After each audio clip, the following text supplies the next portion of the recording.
오늘은 히브리어 알파벳 10번째 글자인 요드로 시작하는 10번째 연입니다.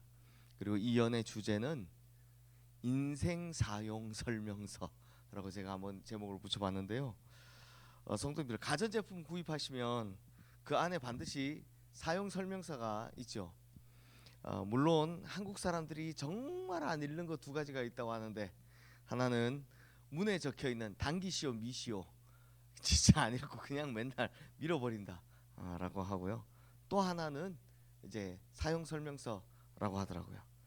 하지만 이 사용 설명서를 꼼꼼히 읽어야 제품의 사용법이나 혹은 제품의 기능이나 또 특징, 또 장점들, 이런 것들을 모두 알 수 있습니다.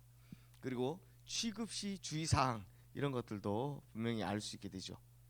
그러니 만약 사용 설명서를 읽지 않고 그냥 자기 마음대로 사용하다가 문제가 생기면 99.9% 사용자의 취급 부주의일 가능성이 높습니다.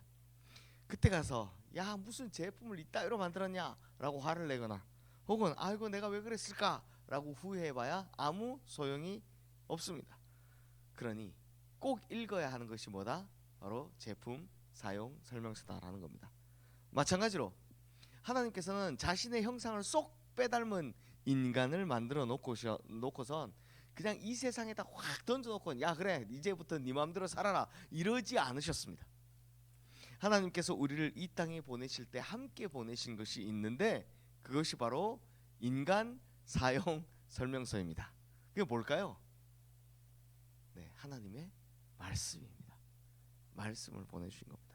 그러니 성도님들, 우리가 한 번도 살아보지도 못했고 한 번도 경험해보지 못한 오늘을 살아가기 위해서 하나님께서 우리에게 읽어보라 하신 하나님의 말씀, 이걸 반드시 읽어봐야 한다는 겁니다. 왜요?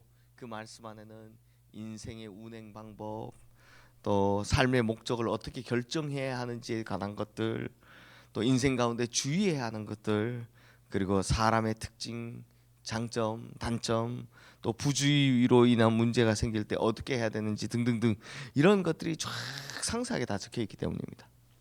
하지만 인생 사용 설명서인 말씀을 읽지 않고 그냥 마음대로 닥치는 대로 살아가다 보면 제품이 그렇듯이 사람도 쉽게 고장 나는 법입니다. 게다가 일반적인 제품도 그렇듯이 고장 나면 이게 돌이키기가 쉽지 않습니다. 왜냐하면 인생은요, 고장 나면 상처를 같이 받기 때문입니다. 기억 속에 남아있기 때문입니다. 그러니 설령 돌아간다 해도 과거의 그 상처가 평생토록 우리를 괴롭게 할 때도 있기 때문입니다. 자, 그런 의미에서 시인은 이렇게 고백합니다. 우리 73절 말씀 함께 읽어보겠습니다.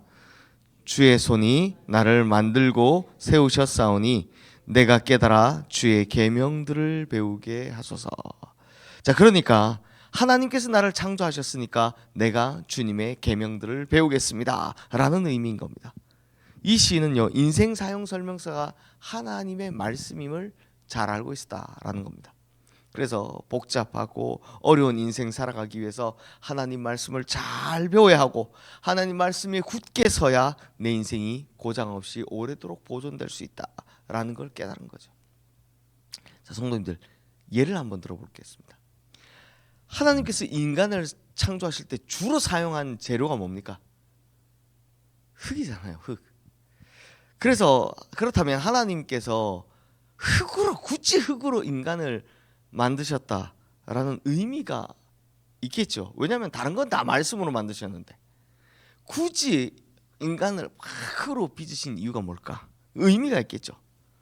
흙 안에 담겨있는 의미가 뭐겠습니까? 여러 가지가 있겠지만 가장 특징적인 흙의 특징은, 흙은요 마르고 나면 쉽게 부서진다는 겁니다.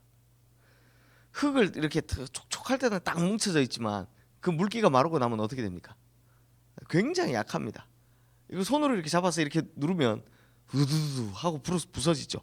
즉 하나님께서 인간을 만드신 재료가 흙이라는 건 인생이 절대 영원하지 않다는 걸 잘 보여주는 겁니다.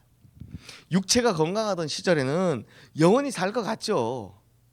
하지만 나이가 들면 여기저기 병으로 아픈 게 당연한 이치다라는 겁니다. 결국 흙으로 만드셨기 때문에 흙으로 돌아가게 돼 있는 법입니다. 하지만 우리를 만드실 때 하나 더 사용하셨죠. 뭡니까? 바로 생기입니다. 즉 부서지지 않는 것이 뭐다? 생기이므로 우리는 생기를 살리는 것에 계속 집중해야 한다는 겁니다. 흙은 어차피 부서지니까 생기를 살리는 것에 집중해야 한다는 겁니다. 그렇다면 생기를 살리는 비결이 뭐겠습니까? 바로 하나님의 말씀이다 라는 겁니다. 그러므로 성도님들, 우리는 항상 우리가 먼지와 티끌 같은 존재임을 늘 인식하며 살아야 합니다. 그리고 언젠가는 우리의 육체가 흙으로 돌아간다는 것을 인식하며 살아야 합니다. 그러므로 겸손하게 하나님의 말씀을 배우며 사는 것, 하나님의 말씀을 따라 사는 것, 이것이 우리의 생기를 살리고 우리를 영원히 살게 하는 유일한 방법이다라는 겁니다. 성도님들, 성경은요, 내가 나에 대해 알고 있는 것보다 훨씬 더 나에 대해서 잘 알고 있습니다.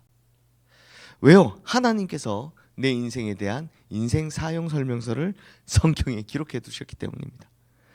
그러기에 인생의 지침을 알고 살아가는 거하고 모르고 살아가는 거하고 하늘과 땅만큼 차이가 나는 겁니다. 성도님들, 시험 칠 때 알고 푸는 거하고 모르고 푸는 거하고 하늘과 땅만큼 차이가 나지 않습니까? 시험 칠 때 알면 어떻게 됩니까? 쭉 읽어보고 문제를 읽어보고 아, 정답이 이거구나 탁 찍고 가지만 모르면 어떻게 합니까? 연필 굴려야죠. 뭐가 맞는지 모르니까 또르륵 굴려보고 막 해야죠. 알고 살아가는 것과 모르고 살아가는 것, 이렇게 차이가 납니다. 그러니 우리 성도님들, 인생 사용 설명서인 하나님의 말씀을 가까이 하셔서 땅의 인생, 흙의 인생뿐만 아니라 하늘의 인생, 생명의 인생을 살아가게 되시기를 주님의 이름으로 축원합니다.